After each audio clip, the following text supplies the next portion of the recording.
Corporate Art Sponsorship adalah sebuah korporat yang menawarkan barang dan perkhidmatan yang terhad kepada institusi seni yang tidak berasaskan keuntungan dan tidak termasuk perniagaan seni komersial.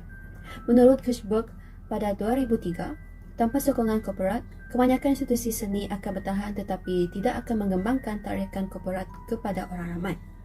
Rasional institusi seni bagi tajaan korporat adalah bagi menarik perhatian orang awam agar dapat meningkatkan daya tarikan terhadap program tersebut. Antara input positif sesebuah acara atau pameran adalah pameran seni yang besar akan dilihat dan dihadiri oleh audiens atau artis seni yang terkenal. Pameran atau acara seni tersebut akan memberikan faedah kepada corporate art sponsorship dengan memberikan satu permulaan yang baharu. Artikel Corporate Art Funding ini membincangkan topik tajaan kepada dua pihak, iaitu institusi kesenian dan badan korporat. Pada institusi kesenian, tajaan korporat merupakan sumber penting bagi kelangsungan dan penyelenggaraan institusi. Pada masa yang sama, tajaan korporat ini digunakan untuk membiayai dana diperlukan untuk penerbangan institusi. Segala aktiviti yang dijalankan oleh institusi kesenian memerlukan dana yang mencukupi bagi membiayai keperluan aktiviti yang akan dijalankan. Tanpa aktiviti yang dapat menarik pengunjung, sesebuah institusi tidak dapat berkembang.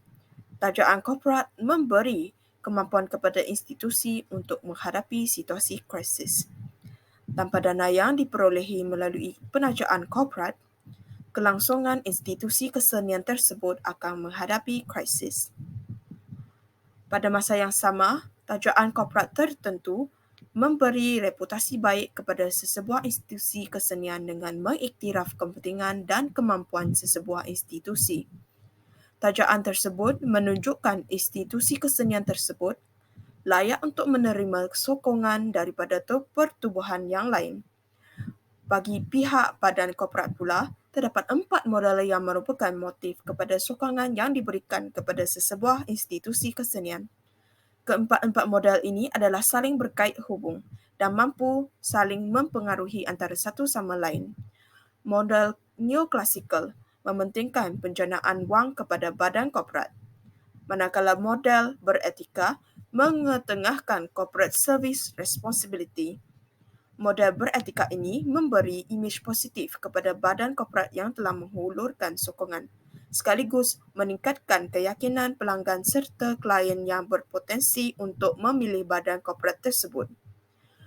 Model politik menghasilkan dan mengekalkan kuasa korporat dan autonomi. Model pemegang taruh pula mementingkan kepentingan pihak berkepentingan. Model pemegang taruh pada akhirnya membantu badan korporat untuk mengekalkan kekuasaan korporat dengan memberi manfaat kepada pihak berkepentingan yang berkaitan. Terdapat beberapa elemen yang dibincangkan dalam artikel Corporate Art Sponsorship. Pertama ialah model neoklasikal. Model ini membantu dan menjana semula sumber dalam syarikat atau organisasi.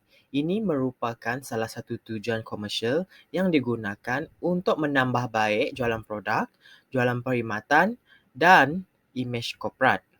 Ini juga membantu mereka untuk memperluaskan strategi pemasaran dalam kalangan komuniti. Seterusnya, model beretika. Elemen model beretika ini menjadi asas pembentukan budaya dalam sebuah syarikat untuk mempengaruhi pegawai-pegawai bawahan oleh pegawai atasan. Hal ini memberi satu kesedaran moral dalam beretika untuk menyokong pertumbuhan pembiayaan dalam sesebuah syarikat agar dipandang tinggi oleh mana-mana organisasi. Seterusnya merupakan modal politik. Modal politik ini mengetengahkan penajaan korporat yang dihasilkan untuk mengekalkan kuasa korporat dan autonomi. Dalam model ini, badan kerajaan akan menjadi tulang belakang dalam membiayai badan-badan korporat dan menjadi salah satu tujuan untuk memacu badan-badan korporat seni. Ini telah memberi satu piawaian untuk badan korporat seni untuk sentiasa memberi yang terbaik bagi mengekalkan komitmen yang utuh dengan organisasi kerajaan. Bagi model yang seterusnya merupakan model pemegang taruh. Model ini sesuai digunakan dalam semua organisasi seni. Model ini mengetengahkan pemegang taruh sebagai pengarah utama sesuatu organisasi dan pemegang taruh ini memainkan peranan yang sangat penting kerana ia membantu sesuatu organisasi untuk sentiasa mengikut peredaran masa. Berikut pula merupakan beberapa strategi untuk pembiayaan dan penajaan dalam seni yang terdapat dalam artikel tersebut. Antaranya adalah untuk memastikan keseimbangan manfaat badan korporat yang membiayai dengan institusi seni. Strategi yang kedua adalah mengekalkan tahap kreativiti mereka dan juga sentiasa berinovatif dalam kualiti pengkaryaan mereka dan memastikan pengurusan sebuah institusi seni itu sentiasa efisien untuk memastikan kelangsungan pembiayaan dan penajaan terhadap institusi seni tersebut dan mengekalkan hubungan yang utuh untuk kelangsungan pembiayaan oleh badan korporat yang terlibat. Salam sejahtera saya ucapkan kepada Madam Donna. Pada hari ini, saya, Fleming Chuni Najungat, akan membentangkan tentang hubungan penaja dalam pertubuhan kesenian. Pada bagian ini, hubungan penaja dalam pertubuhan kesenian ini adalah lebih memfokuskan kepada seni korporat. Pada bagian ini juga terdapat 4 perkara yang akan dibentangkan dan saya hanya akan menerangkan 2 perkara. Yang pertama adalah mengenali, meminta bantuan sokongan daripada seni korporat. Ini adalah bertujuan kerana untuk menambah baik organisasi pertubuhan seni. Selain daripada itu juga, ia juga dapat memfokuskan kepada penyusunan semula pengurusan organisasi dalam mematuhi peraturan korporat yang lebih cekap dan mantap. Antara contoh bantuan sokongan yang diberikan kepada organisasi seni adalah seperti wang. Yang kedua adalah mengenali menambah baikkan pekerja berpotensi di institusi seni. Ianya adalah kerana untuk melahirkan pekerja yang berkelayakan dalam mempertingkatkan ekonomi sesebuah negara menerusi platform institusi seni. Sekian, terima kasih. Peranan sokongan korporat dalam hubungan ini juga amatlah memainkan peranan yang besar dalam penghasilan seni inovatif yang kreatif dalam organisasi seni.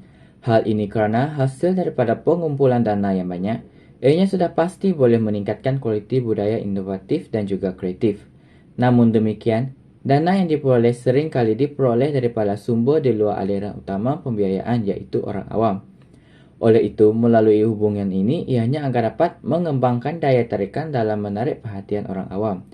Selain daripada itu, peranan korporat ini juga akan diperlukan apabila sesebuah organisasi seni tersebut berada dalam keadaan terancam dan bahaya.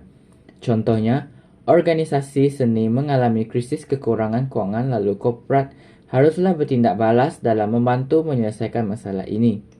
Berdasarkan petikan artikel yang dibuat oleh Faris Dania Razi, beliau menyatakan bahawa Menteri Kewangan itu Tengku Datuk Zafri Tengku Abdul Aziz pernah menyatakan bahawa bakat dalam bidang seni memerlukan sokongan daripada pihak korporat bagi memastikan mereka boleh terus bergerak ke depan. Bukan itu saja, melalui hubungan antara syarikat korporat dengan organisasi seni, masyarakat akan memperoleh kesan yang positif daripada sokongan korporat terhadap kemudahan seni tempatan. Hal ini boleh dilihat melalui dana yang diberikan oleh badan-badan korporat kepada organisasi seni seperti muzium dan galeri seni digunakan oleh organisasi berkenaan untuk menambah baik muzium dan galeri berkenaan dan juga menambah koleksi-koleksi pameran yang dipamerkan bagi tontonan masyarakat umum. Ini menunjukkan bahawa betapa pentingnya hubungan ini dalam memastikan bidang seni kepada masyarakat dapat diteruskan dan mampu bersaing dengan bidang-bidang yang lain. Hal ini boleh dilihat melalui dasar CSR iaitu tanggungjawab sosial korporat. Melalui dasar ini, syarikat-syarikat korporat akan menjalankan aktiviti yang boleh meningkatkan sosioekonomi dalam bidang-bidang tertentu.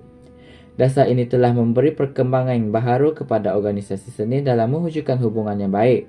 Perkembangannya baru kepada organisasi seni dalam mewujudkan hubungan yang baik dengan dua pihak antara badan-badan korporat dengan bidang seni termasuk juga hubungan dengan masyarakat. Ini sudah membuktikan betapa pentingnya hubungan korporat dengan bidang seni bagi memastikan bidang ini tidak dilupakan kepentingannya kepada masyarakat.